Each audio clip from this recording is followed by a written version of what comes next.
Hi there. In this video I'm going to attempt to fix this USB power bank with a badly damaged socket. Let me try and show you inside of it. It's all kinds of bad. Yeah. Luckily this didn't short anything, so that was a fire potential that actually didn't happen. So let's see how we can get into this and maybe change that port.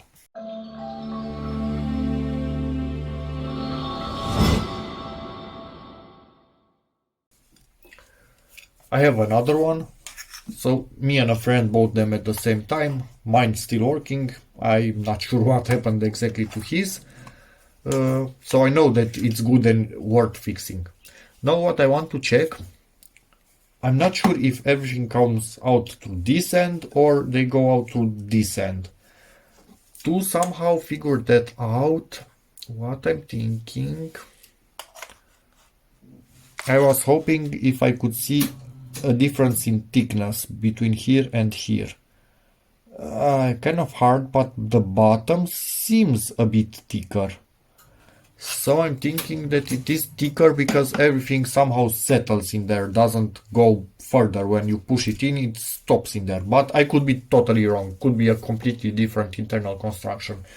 But I am somehow, by seeing that, expecting to get everything out through this end.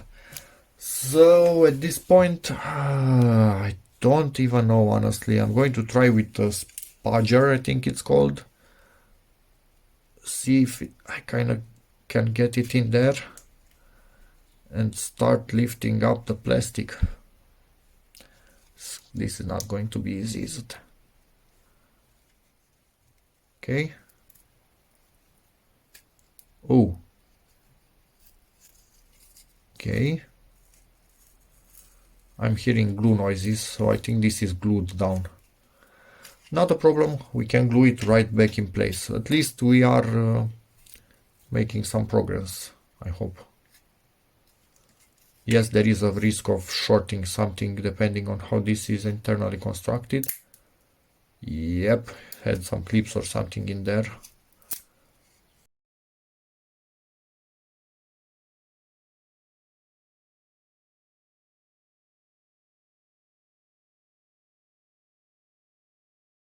Phillips screwdriver. We have two screws right here. And yes, when dealing with lithium batteries, there's always a risk of fire. So yeah, that's not going to be extremely fun. I wonder how I can get this off now. Let me see with a flathead maybe.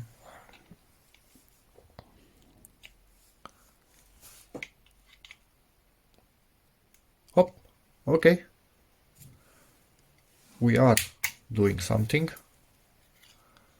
I hope not making shorts, that would be a bad day, really bad day.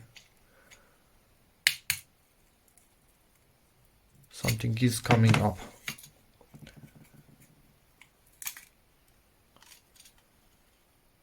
Okay. We somewhat reached the battery level, I think. Let me turn on some more light in here. Yeah, this is not fun.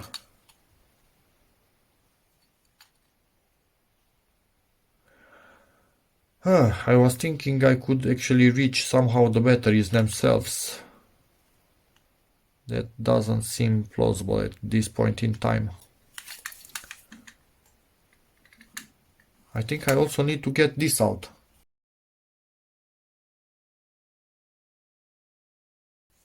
Two more screws at this end, wrong screwdriver.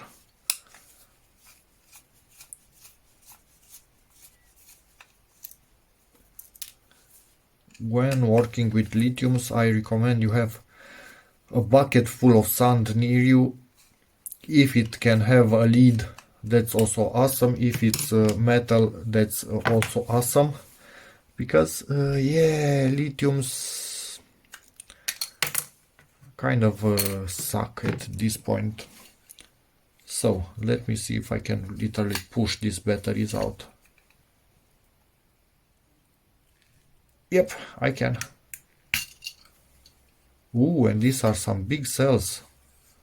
These are not 18650s like I thought, honestly.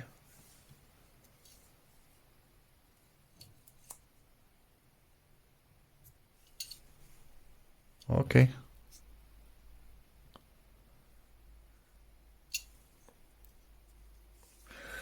Okay. Oh, that scratched me, because why wouldn't it? So these are in parallel. We have the positive right here at the top. What cells are these? 26 650. So they have 26 millimeter outside diameter, which is substantially bigger than the 18650 that's standard in most laptop batteries. And we are in at this point. I want to unsolder the red wire so I don't have voltage to this board anymore. I was looking how they protected this. It was basically this thingy right here, some heat shrink on top of it, like this, and then pushed down. So yeah, up to a point it's good as long as this protection doesn't fail and we have a short to the case between the red one and the other ones, because that would suck. I think we can make a little bit better protection when putting everything back together. Let's unsolder some wires until we change that USB.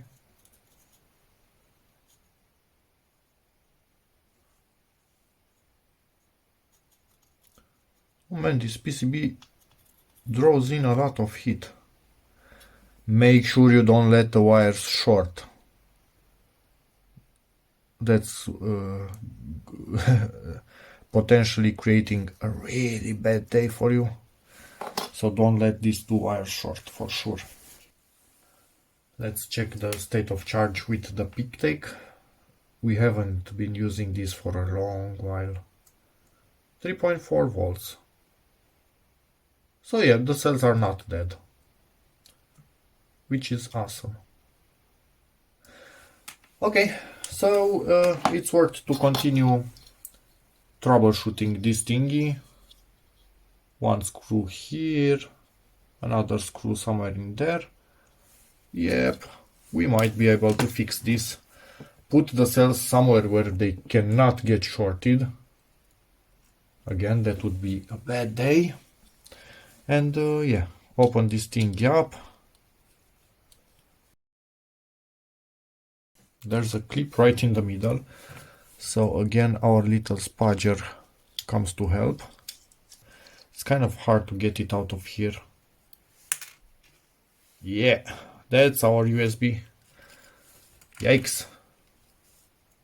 It's fully ripped off its place.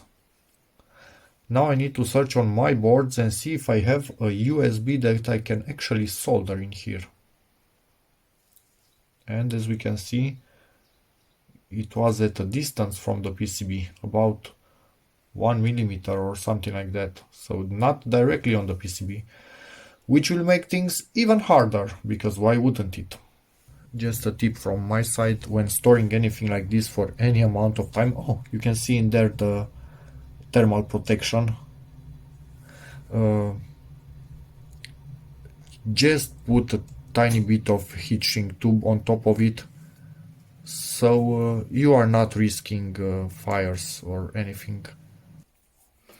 So after searching high and low for USB connectors wherever I could, I run into sorts of an issue.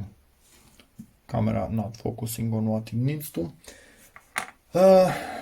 Most of them are basically connected at the end. This one is connected at the front. That's a problem. So actually none of this is what we kind of need here. None of them is working for our situation.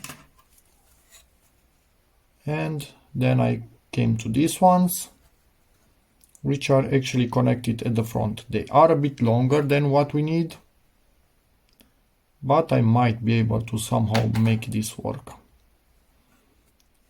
So at the end of the day, I'm unsoldering one from this PCB, unsoldering this in here, and hopefully I can do something.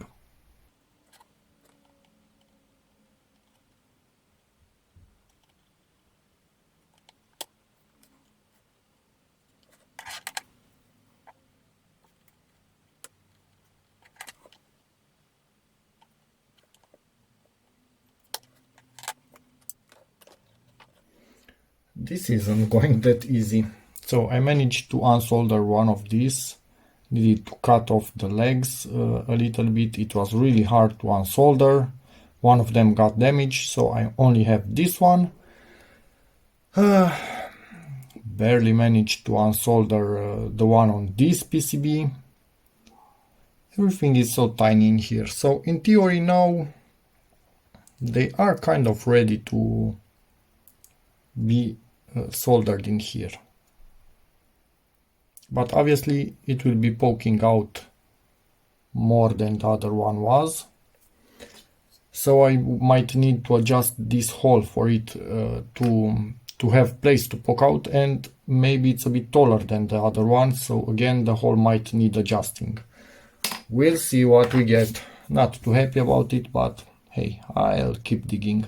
I'm not going to show you the whole solder process because everything is so tiny in here that it would just take too much setup to try and show you how well I will solder or stuff like that. I am going to use this, I think it's a TS100 soldering iron with a tiny tip on it, so yeah, I can solder these things, no issue there. But for the bigger ground ones, I think I need to use this 150 watts one. We'll see how it goes. I have no clue. We'll see. Managed to solder this. Let me try and bring a bit more light in here so you can see it. It's quite well soldered in there. It was really tricky. I couldn't get this capacitor off to solder easier the two contacts in the middle. I think this is glued in place also. Soldered in here, so everything is sturdy. Everything is looking good. I just need to clean it a little bit from flux. But yeah, now I need to do modifications to plastics to make sure that everything can go in here, because at the moment it really can't yet.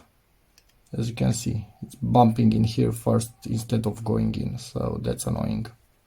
And it fits. So about 1 millimeter longer, and we have a tiny hole in here, which in the end doesn't matter at all. I decided I also going to put some hot glue in here before pressing it in place.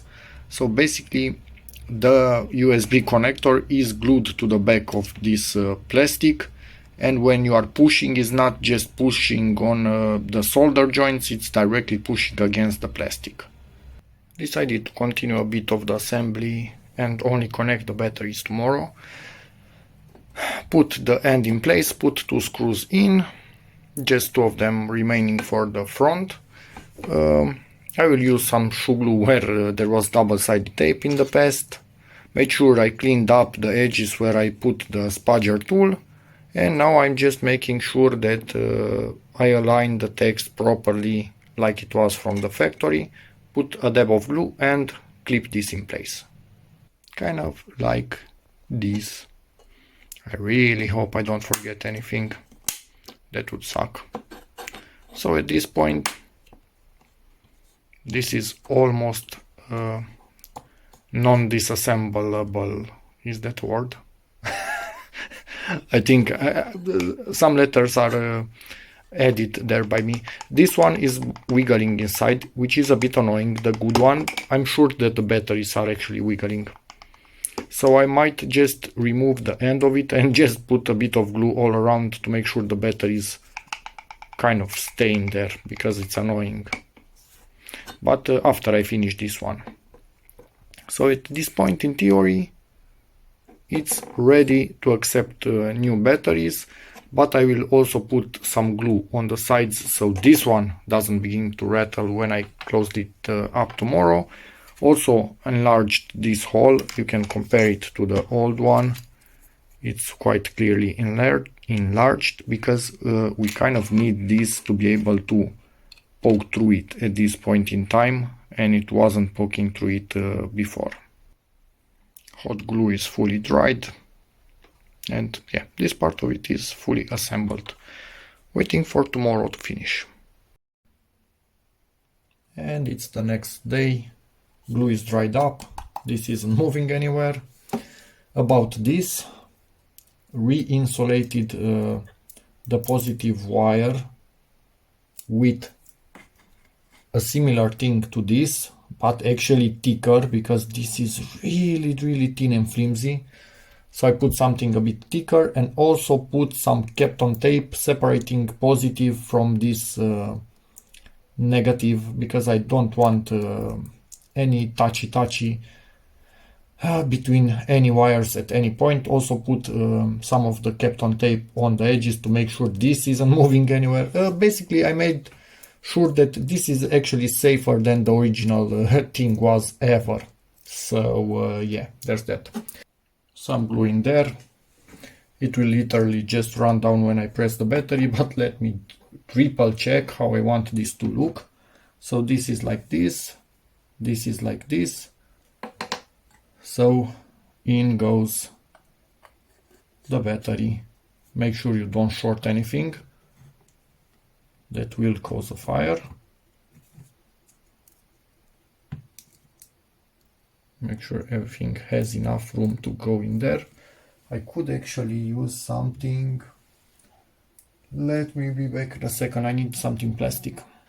Did something even better. Literally filed down the edge of this and then went with some sandpaper over it, and now it is literally unable to cut through any of these things right here.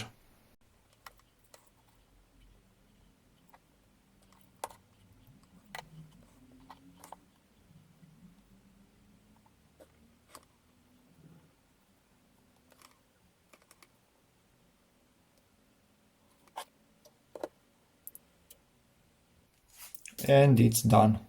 The red wire literally wasn't cooperating to let me solder it properly in place. And at this point we simply push everything in here. And now I see where the black wire actually got caught under what it should be caught, because it should stay on this side. And the red wire also makes sure it doesn't get under the PCB.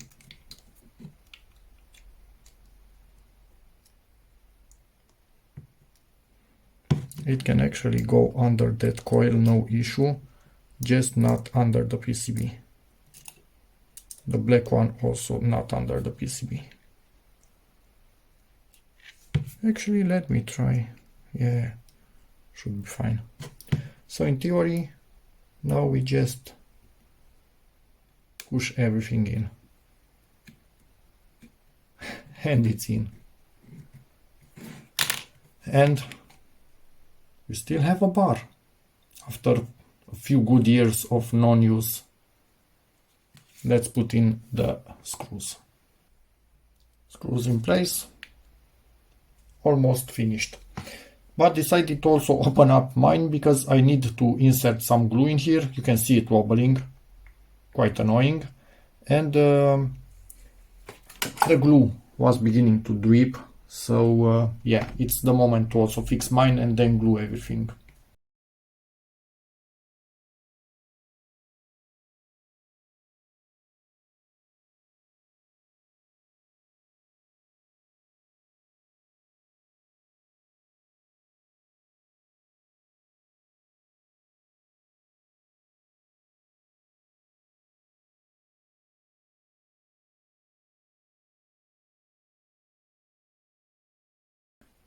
And it's done.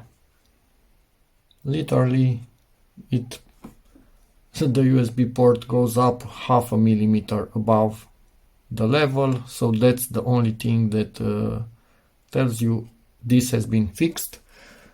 And honestly, I feel it's safer now than how it was initially. This one, I think it's safer than this one, basically, just because I was really careful when I assembled it and added some extra layers of protection that this one doesn't have.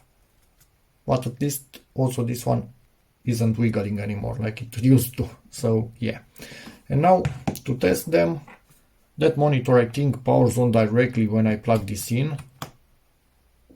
If I remember correctly, yes it does. So this is the good one, mine, and this is the one that my friend gave me damaged. Ooh, the port is backwards on this one, didn't even realize.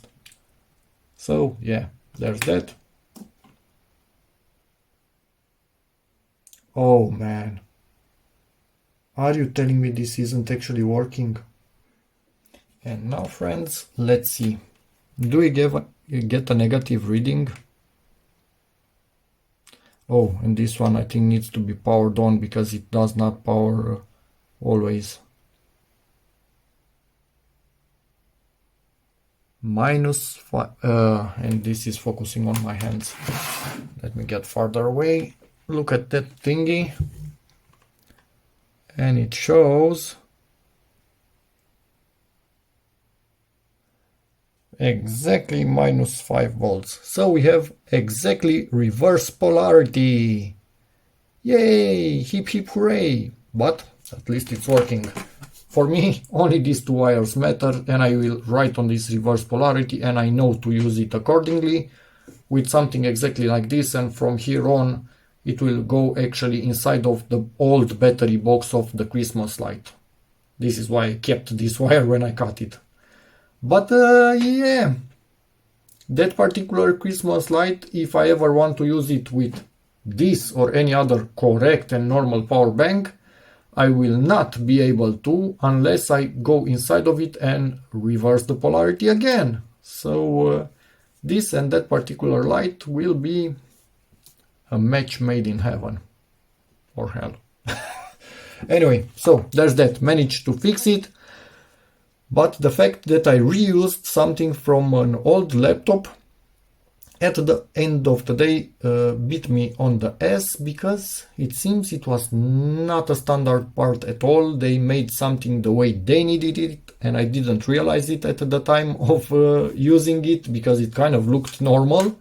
But you can see it here in here. They are exactly opposites. This one is like this, but now I actually reversed the polarity.